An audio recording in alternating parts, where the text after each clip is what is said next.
নমস্কাৰ আমি বিকশিত ভাৰতৰ বিল্লাখনৰ অন্তৰ্গত প্ৰাইমেৰী উচ্চ মাধ্যমিক বিদ্যালয়ৰ ৩ নাহৰৰ সদস্য। নমস্কাৰ, মোৰ নাম শ্ৰী নৱজ্যোতি নেওগ। নমস্কাৰ, মোৰ নাম অমিতা, মই ১০ম শ্ৰেণীৰ ছাত্ৰী। নমস্কাৰ, মোৰ নাম শ্ৰীমতী দীপিকা হাজৰিকা, মই ১০ম শ্ৰেণীৰ ছাত্ৰী। নমস্কাৰ, মোৰ নাম শ্ৰীমতী ৰিকি দাস, মই ৯ম শ্ৰেণীৰ ছাত্ৰী। নমস্কাৰ, মোৰ নাম অচিত গগৈ, মই ৯ম শ্ৰেণীৰ ছাত্ৰ। আমি আত্মনিৰ্ভৰ ভাৰত প্ৰকল্পৰ অন্তৰ্গত ৱেষ্ট মেনেজমেণ্ট এণ্ড ৰিচাইক্লিঙৰ ওপৰত প্ৰস্তুত কৰিছোঁ। বৰ্তমান যুগত পেলনীয়া জাবৰ জোঁথৰে পৰিৱেশ বহুতো বিনষ্ট কৰিছে।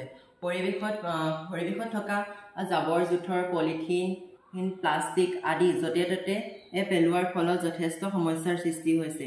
এইবোৰে যথেষ্ট পৰিৱেশ প্ৰদূষণৰ সৃষ্টি কৰিছে।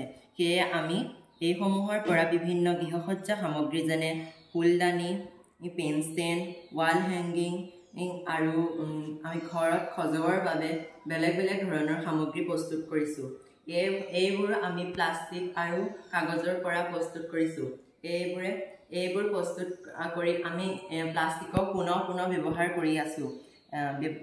কৰি আছোঁ আৰু আৰ্থিকভাৱে স্বাৱলম্বন হৈছোঁ। ধন্যবাদ।